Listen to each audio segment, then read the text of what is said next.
Travis Jones returns to practice for the Ravens today, but Ronnie, Stanley, and a bunch of other guys are still out. We'll go through the injury report from Thursday. We also hear from Derrick Henry, who says this Sunday against the Chiefs is a huge game. I want to highlight some Rashod Bateman stats that show just how good of a season he's actually having. We also hear from Zach Orr on what the defense can do to turn this around. We hear from Kyle Hamilton, who defends Zach Orr and says that Ravens fans are a little bit spoiled. And we also hear from Chris Horton and Todd Monken, all that and more in today's episode of the Flock Rundown. Ravens Flock.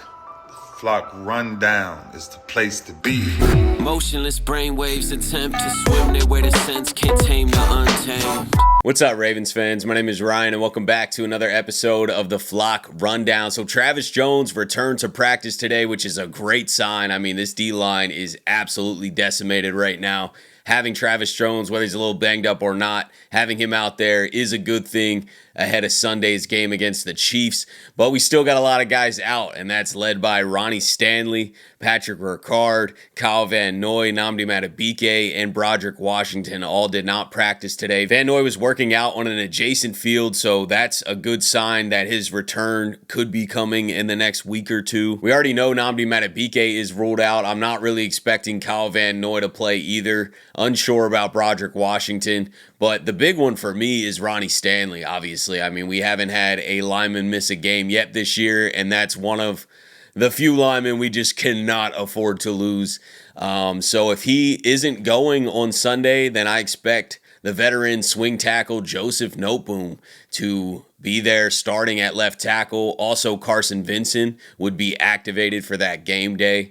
And we'll see, man. Ronnie Stanley could get in a practice tomorrow and still play on Sunday. I don't think there's anything long-term going on with Ronnie, but he's clearly banged up, and we might see Noteboom out there, which is not ideal. Definitely not ideal going against a talented Chiefs front. I mean, Ronnie's one of our best linemen, him and Linderbaum. I think that is a big loss for us, but got to step up. You know, it's not a must-win game on Sunday, but 1-3 sucks, and it is a hell of an uphill battle. So it is a big game on Sunday, and I'd like to have us be as healthy as possible, but what are you going to do? You know, it's still early in the season, and if a guy can't go.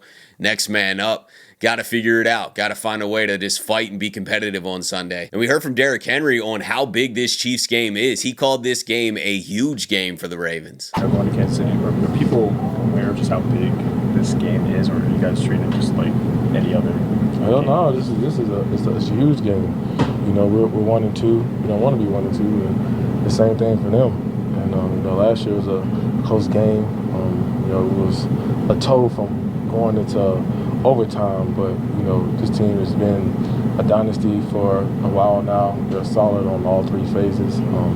Defense, I think they're solid from top to bottom, and they got game records. So you know, it's the preparation is very key this week to be prepared, and you know, the practice execution and practice, just so it relates and turns into the game of us, you know, being able to make plays. But you know, we gotta be focused and do what we need to do to be ready for Sunday. I wanted to highlight this Rashod Bateman stat. The best PFF run blocking grades for wide receivers this season, minimum of 10 blocking snaps. Rashod Bateman has the highest run blocking grade for all wide receivers in the entire NFL. Shout out to Rashod Bateman, man. That's the dirty work. That's the work that nobody talks about. You know, everyone's like, oh, Rashod's not involved the first 2 weeks. He's involved. He's out there blocking and got involved in the pass game quite a bit last week. So Rashod Bateman's still making a huge impact on this team and is going to have a lot of stat padding good weeks too, like he had last week too. I think a lot of those weeks are coming. You know, it'll be up and down because we have a lot of weapons. I mean, not everyone's going to go off. Zay Flowers went nuts the first 2 weeks and then wasn't really involved at all last week. So there'll definitely be volatile weeks for all the guys, but I think overall Rashod Bateman's going to string together a lot of strong statistical weeks, having a lot of impact in the pass game. But I wanted to point out how good of a run blocker he's been this year. Fall's here, football is back, but life is as busy as ever. So finding quick snacks for fuel on the go is a must. That's why I got to tell you guys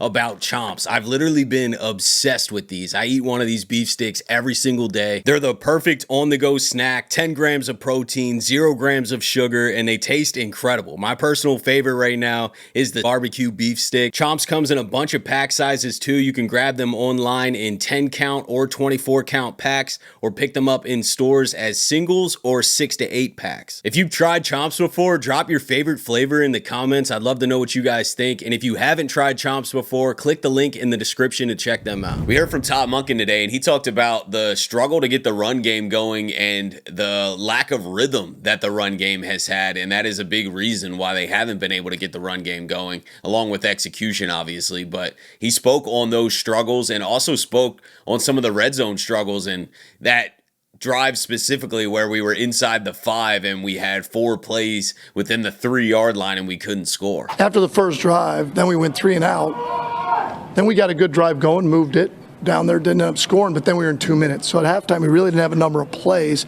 We never really got in a rhythm running. It's probably the best way to put it, because longer runs will come as the game goes on. We never really got in a rhythm of running it.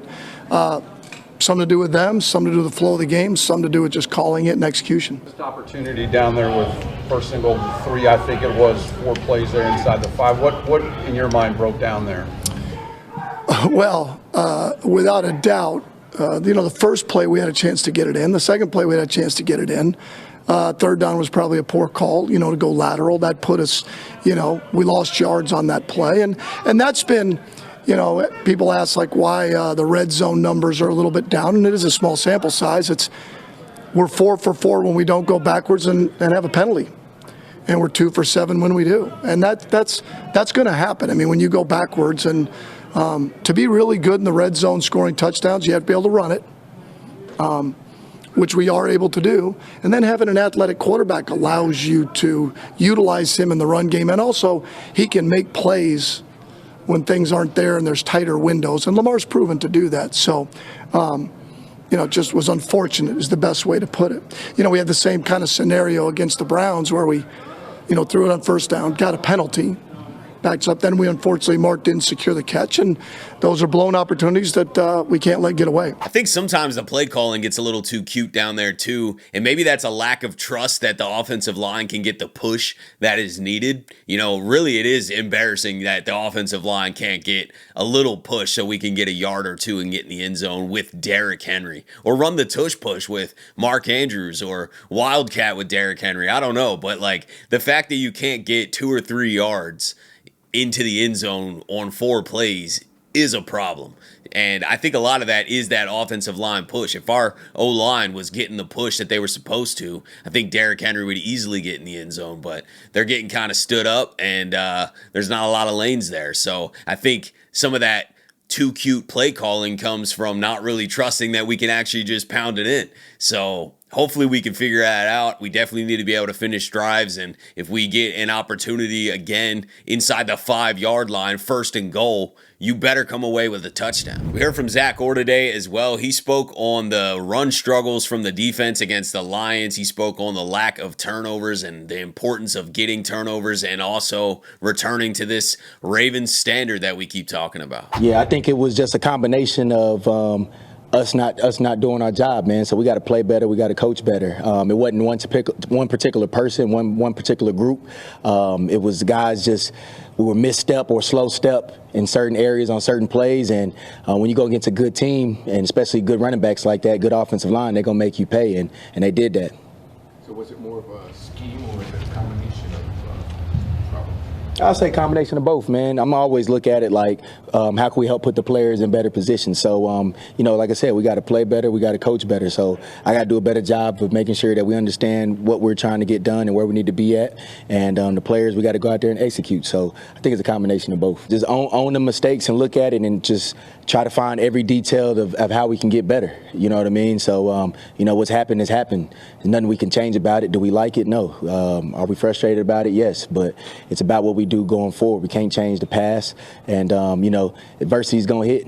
Fortunately, it's hit again us. It's hit us again in this aspect. But what we gonna do about it? You either sulk and let it get you down and lay in it, or you're gonna get up, pick yourself up, and figure it out. And the group of people we have in this organization, group of people we have in that defensive room, we're gonna figure it out. That's the number one thing, and that's the thing we've been preaching, we've been drilling, we've been working. Our guys been intentional about it. Obviously, we didn't get any Monday night. But it's tough if you don't get any takeaways. That means you just have to consistently get off the field, and that's just tough to do in this league. You have to take the ball away, get off the field, create short drives, create negatives for the offense to really be a top defense. So I agree with Marlon in that aspect of you get takeaways. A lot of those plays that you give up, they go away. I like what Zach Orr's saying. I feel like he does usually say the right things and take accountability. I mean, it is a mixture of player execution and his game plan and play calling both have to improve. It's a combination of both. There's blame to go everywhere. It's not one or the other. And we just want to see, as fans, a result on the field as they do. Everybody's just looking for a better product on the field, and I think we'll win a lot more games if this defense can return to the way they're supposed to be playing and the way we know they're capable of playing. I mean, the second half of last year, they had the number one defense in the NFL. Most of those guys are still here. Yeah, the loss of Matabike is massive, no doubt. So if our defense takes a tiny step back because of that, I think that's obvious. That's probably going to happen, but we shouldn't be the worst defense in the NFL. That's the point. They're drastically underperforming. And Kyle Hamilton also spoke to the media today in the locker room, and he defended Zach Orr and took a little shot at the Ravens fans. And I think it was just a perspective check. I don't think he was trying to be rude about it, but he said that Ravens fans can be a little spoiled because of all the past success.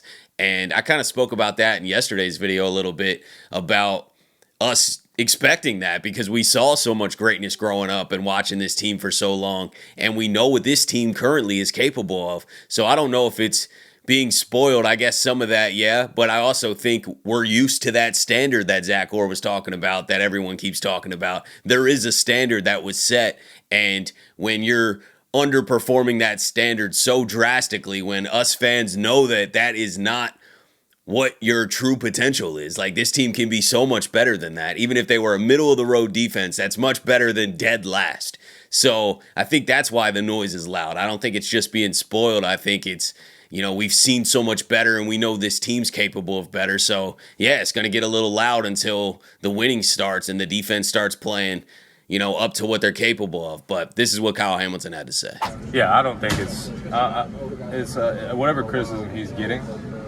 I don't know. I feel like sometimes Ravens fans can be a little spoiled, just like the amount of success that this franchise has had. We lose 5 games and the world's about to end. I think on Zach, it's unfair to put all the blame on him when there's 11 guys out there on the field that are playing their hearts off, and he's put us in the right positions. It's just a matter of us doing the right stuff, and that's where I feel like the critiques of Zach or whatever coaches are unfair because he can't go out there and play for us, and as much as he'd want to, he can't. So it's up to us to go out and get the job done. So it's not a Zach thing, it's not a coaching thing on the defensive side of the ball. It's just players got to get the stuff right. Chris Horton also spoke today, and he talked about Keaton Mitchell not being active and didn't really talk about it from an offensive perspective, but did explain how there's just no room on special teams for Keaton Mitchell right now, and they do have guys clearly above him. It's like, I think I mentioned this last week, right? Keaton is doing a heck of a job, right? But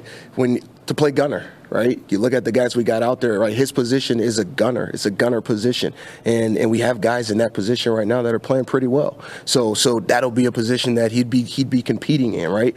The kick returner position, right? I think he's a heck of a kick returner, right? But the guy that's in front of him, the other back that's up, plays slot on punt, and he's doing a heck of a job. He's covering kicks as an inside player, right? So there's not so much that he's not getting better at the things that he needs to get better at. It's just like, where do we plug and play him at? That's kind of how I see it. I think right now we're going to keep bringing him along. He's going to keep coming out here. He's going to keep working. He's going to keep doing the things that we ask him to do.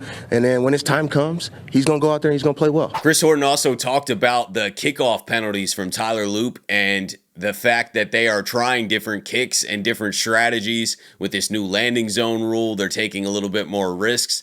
And that is probably the reason for some of these penalties. Obviously, Loop has to make sure it does get into the landing zone, but he did provide some more clarity on what's kind of going on with that situation. Kickoff penalties, and is it just something that in the course of trying to figure this out, it's a price you pay to try to be creative that way?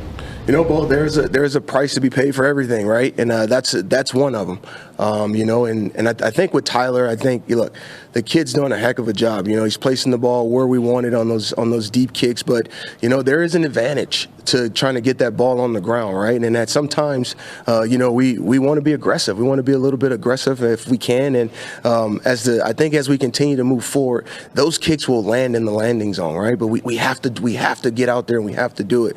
And once we eliminate that, I mean, I think our cover guys are doing a heck of a job. I think Tyler's doing a heck of a job. And we just got to continue to work those things when we think the time is right. But that's it for today, guys. Just wanted to go over some updates, and I'm glad Travis Jones is back at practice. Hopefully, Ronnie Stanley can return to practice tomorrow. I think that would be best case scenario for this injury situation that we're dealing with right now. We obviously know Matabike's out, Kyle Van Noy's probably out, Pat Ricard's probably out, but hopefully we can get Ronnie back. If not, next man up, man. We're going into the Chiefs pretty hobbled, but I'm expecting a lot more fight from this Ravens team, man. They have to. They have to. So let me know what you guys are thinking about everything. Appreciate you, as always, for tuning in to another episode of the Flock Rundown. Have a beautiful rest of your day, and I'll let the greatest linebacker in the history of the game take us out. Ravens Flock. The Flock Rundown is the place to be.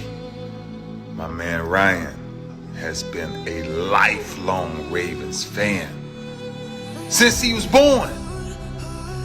So I'm telling you now, it's about to go down.